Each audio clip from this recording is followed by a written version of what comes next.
Good morning बच्चों। हम लोग क्षेत्रफल और परिमाप कर रहे थे। इस क्षेत्रफल और परिमाप से ही आगे हम लोग बढ़ते हैं और आज एक नई आकृति के बारे में हम पढ़ते हैं। वो आकृति हमारे पास में है सर्कल।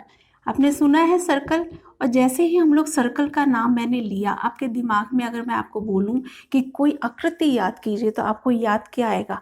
साइकिल का पहिया। आपने देखा होगा साइकिल का पहिया, बीच में एक पॉइंट होता है जो कि चेन जिस पे लगी हुई रहती है और उसमें ताड़ियाँ लगी हुई रहती हैं, और जो ताड़ियाँ हैं वो बराबर होती हैं। उनकी जो दूरी है, जो उनका नाप होता है, वो उन ताड़ियों का बराबर होता है। तो सर्कल को हम लोग जब डिफाइन करेंगे तो मैं ये कह सकती हूँ कि कोई भी एक आकृति जो कि एक निश्चित बिंदु से समान दूरी पे है। जब समान ये निश्चित बिंदु आ गया और इसकी ये जो दूरी है कहीं से भी हम लगा लेते हैं, अगर ये दूरी समान है तो वो एक सर्कल या एक वो वृत्त का फॉर्मेशन, एक वृत्त को फॉर्म करती है। ये हमारा है सर्कल। इसके बारे में आपने पढ़ा हुआ है, छोटी क्लासेस में इतना तो पढ़ा ही हुआ है। अब जब सर्कल के बारे में हम आगे इसको पढ़ते हैं तो इसमें एक शब्द हम पढ़ेंगे, परिधि। तो परिधि क्या है बेटा? कुछ नहीं है, नाम से कंफ्यूज नहीं होता है। जो परिमाप है, परिमाप को ही सर्कल की भाषा में हम परिधि कहते हैं। परिमाप को ही सर्कल की भाषा में परिधि कहते हैं। आपको पता है परिधि मैंने क्या बताया था? कोई भी आकृति है, उसकी जो बाहर की चारों तरफ की उसकी जो दूरी होती है या चारों तरफ की जो उसकी बाउंड्री होती है, वो हमारी परिमाप होता है। परिधि क्या हो गई? सर्कमफ्रेंस क्या हो गया कि एक निश्चित बिंदु से जब इसके क्षेत्र के चारों तरफ की जो दूरी है, वो हमारी जो चारों तरफ की दूरी होगी, वो हमारा परिमाप या परिधि हो जाएगी, सर्कमफ्रेंस होगी। तो वही हो गया आउटर, जो इसकी सर्कल की जो आउटर लाइन है वो हमारी इसकी परिधि होती है। तो सर्कमफ्रेंस वो यही होता है। अब यहाँ पे 3-4 शब्द और आप पढ़ेंगे। देखिए, आपने छोटी क्लासेस में भी पढ़ा होगा। सबसे पहले आपने डायमीटर पढ़ा होगा, जिसको हम लोग व्यास बोलते हैं और इसको हम लोग डिनोट करते हैं डी से। दूसरा हम लोगों ने रेडियस पढ़ा होगा आपने, जिसको हम लोग त्रिज्या बोलते हैं, और इसको हम लोग डोनेट करते हैं छोटे आर से या बड़े आर से, डिपेंड करता है। तो डी और आर मतलब इसका सिंबल हो गया। तो डायमीटर और रेडियस, रेडियस क्या हुआ कि जो ये सेंटर पॉइंट है, इस सेंटर पॉइंट से एक सीधी लाइन जो कि आर पार इस सेंटर पॉइंट से होके गुजरती है, स्ट्रेट लाइन, और वो इसको, इस पूरे जो सर्कल है इसको 2 बराबर भागों में बांटती है। तो वो हमारा डायमीटर हो गया, व्यास हो गया। कि आर पार हम लोग पृथ्वी का भी व्यास बोलते हैं। तो पृथ्वी का व्यास मतलब स्टार्टिंग से लेकर सेंटर पॉइंट होते हुए जब वो लास्ट दूसरे छोर तक पहुंचती है तो वो उसका डायमीटर हो गया। यहाँ से परिधि से स्टार्ट होती है, सेंटर पॉइंट पे आती है और लास्ट में यहाँ पे निकलती है। तो ये इसका डायमीटर हो गया। और डायमीटर जो होती है ये सबसे बड़ी एक रेखा हम इसको कह सकते हैं, एक सेगमेंट होती है इस पूरे। यहाँ पे हम लोग यहाँ पे भी एक रेखा बना सकते हैं, बट ये छोटी रहेगी। तो डायमीटर सबसे बड़ी इसमें रेखा होती है, रेखा सेगमेंट या लाइन सेगमेंट होती है। दूसरा है व्यास। व्यास होगा इस बिंदु से लेकर परिधि तक के बीच की जो दूरी है, जो बीच की जो दूरी है वो हमारी त्रिज्या होती है। और त्रिज्या जो होती है वो व्यास का आधा होता है।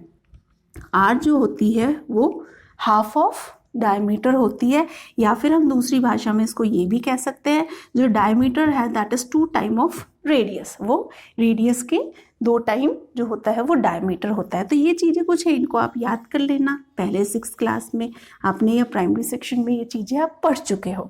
अब इसके बाद में आता है हमारे पास में परिधि। तो बेटा परिधि को जब हम याद करते हैं तो उससे पहले मैं आपको कुछ कंक्लूजन्स आपको बताना चाहती हूँ कि बहुत सारे एक्सपेरिमेंट्स या बहुत सारे कुछ कंक्लूजन्स निकाले। उसमें ये किया कि एक फिक्स डायमीटर ले लिया, रेडियस ले लिया, डबल डायमीटर हो गया, और जब उसकी परिधि को काउंट किया और उसका जब अनुपात निकाला तो वो नियरली अनुपात 3 था। नियरली अनुपात जो था, इनके कंक्लूजन्स में ये निकाले कि नियरली जब हमने डायमीटर, जो भी परिधि थी, सर्कमफ्रेंस, परिधि को हम लोग सी से सिंबल करेंगे। तो जो सी था या जो परिधि थी उसको जब हम लोगों ने व्यास से डिवाइड किया तो लमसम अप्रॉक्सीमेटली 3 के आसपास हम लोगों को वो संख्या मिली। मतलब इनका जब हमने अनुपात निकाला तो अप्रॉक्सीमेटली हमारे पास में 3 जो है वो आया। तो ये जो 3 लिया हम लोगों ने अप्रॉक्सीमेटली, कई बार जैसे 3.2 आ गया, कई बार 3.1 आ गया, 3.3 अप्रॉक्सीमेटली इसका जो आंसर आया था जब परिधि को व्यास से जो अनुपात हमने निकाला, इसमें जो हमने अनुपात निकाला वो हमारा नियरली अनुपात 3:1 में आया था। ठीक है, अब ये हमारा कुछ एक कंक्लूजन निकाला। अब इस कंक्लूजन को हम कैसे यूज़ करते हैं वो मैं आपको समझाने की कोशिश करती हूँ। ये थी कि जो वृत्त की, हम ये लिख सकते हैं जब ये कंक्लूजन से के द्वारा हम लोग को ये लिख सकते हैं कि जो वृत्त की परिधि है, परिधि वो व्यास की 3 गुना है। ठीक है नहीं, ये हम लोग इसका कंक्लूजन निकाल सकते हैं। एक कंक्लूजन निकाला, बहुत सारे अलग अलग व्यास ले लिया और उसके ऊपर परिधि जब हम लोगों ने निकाली तो अब इसका यूज़ क्या हुआ भाई, इस कंक्लूजन का यूज़ क्या हुआ बेटा, ये जो कंक्लूजन था, ये जो अनुपात था, इसका नाम रख दिया पाई। एक नया शब्द आप पढ़ेंगे, वो शब्द है पाई। तो पाई एक, ये जो अनुपात, पाई क्या है, जो मैंने अभी अनुपात निकाला, पाई क्या है, अनुपात किसका है, परिधि व व्यास, इसका जो अनुपात है उसका नाम मैंने दे दिया पाई, इसको बोलते हैं पाई। ठीक है, इस चिन्ह को, ये जो चिन्ह है ना, इस चिन्ह का नाम है पाई। तो पाई का जो मान है वो यहाँ पे निकाला, अभी मैंने आपको बताया था 3 से बड़ा मान था, तो एक अप्रॉक्सीमेटली जो मान निकाला वो निकाला 3.14 अप्रॉक्सीमेट APP अप्रॉक्सीमेट, या फिर 22/7, ये हमारा पाई का मान निकला। जब बहुत सारे कंक्लूजन्स इसमें से व्यास अलग अलग व्यास ली, परिधि ली और व्यास से जब उसको डिवाइड किया तो हमारे पास में कंक्लूजन निकला 22/7, जिसका नाम हमने दे दिया, इसका नाम हमने दे दिया पाई। और ये पाई हम बहुत जगह यूज़ करते हैं। अब पाई का आगे और देखिए कि यहाँ तक यूज़ कर लिया। अब मैंने अभी आपको बताया था पाई क्या होगा, पाई है सर्कमफ्रेंस, परिधि, डिवाइडेड बाई में डी क्या है, डायमीटर। तो डी से जब हम लोग परिधि को डिवाइड कर रहे हैं तो हमारे पास में पाई आ रहा है। तो यहाँ पे इसको आगे और मैं ये लिख सकती हूँ, डी को मैंने जब यहाँ पे लिया, क्योंकि मुझे सर्कमफ्रेंस चाहिए ना, मैं तो परिधि को कैलकुलेट करूँगी, मुझे तो परिधि का एक सूत्र चाहिए। तो यहाँ पे पाई जो होगा, सी जो है वो हो जाएगा पाई डी। ठीक है, पाई डी। अब आपको पता है आगे यहाँ पे मैंने क्या बताया था, डी किसके बराबर होता है, 2r के। तो c is equal to 2πr, ये हमारे पास में परिधि का सूत्र हो गया। ठीक है, यहाँ पे हम लोगों ने निकाला कि कैसे सूत्र हमारे पास में आया। तो सर्कमफ्रेंस जो परिधि है, जो c है, उसका सूत्र हो जाएगा 2 मल्टीप्लाई बाई पाई बराबर में r।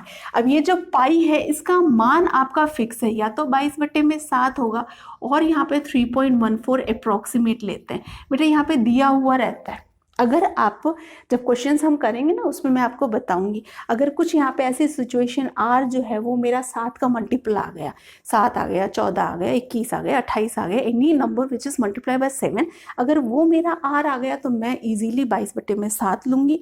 और कुछ मेरे ऐसे नंबर आ गए जो कि 7 से डिवाइड नहीं हो रहा है, तो मैं फालतू में और क्यों लंबा कैलकुलेशन करूँ, देन आई विल टेक 3.14। ये मैक्सिमम जो छोटी क्लासेस है वहाँ पर आप लोगों को दिया हुआ रहता है कि पाई का मान आप 3.14 रखिए या फिर 22/7 रखिए।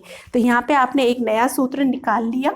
यहाँ पे सूत्र क्या निकाला, अब मैं इसको मिटा देती हूँ, होप आपको समझ में आ रहा होगा।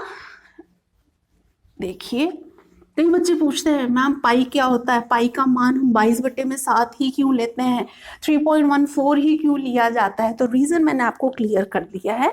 अब आपका यहाँ पे है ये जो फॉर्मूला अपना निकला, या जो फॉर्मूला आपको याद करना है वो है वृत्त की परिधि, इसका सूत्र आप याद रखेंगे 2πr।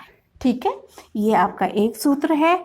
और दूसरा सूत्र जो है वृत्त का क्षेत्रफल, वृत्त का क्षेत्रफल, यहाँ पे हमारे पास में सूत्र आ जाएगा πr²। ठीक है, ये हमारे पास में दो सूत्र हैं वृत्त से रिलेटेड, ये दोनों ही जो सूत्र हैं 4 एक बार, 2 एक बार और आज 2 आपको आज बता दिए। 8 सूत्र हो गए। इन 8 सूत्रों को याद कीजिए। अब नेक्स्ट वीडियो में हम इन दोनों सूत्रों को यूज करके फिर हम लोग आगे क्वेश्चन सॉल्व करेंगे। Thank you, have a good day.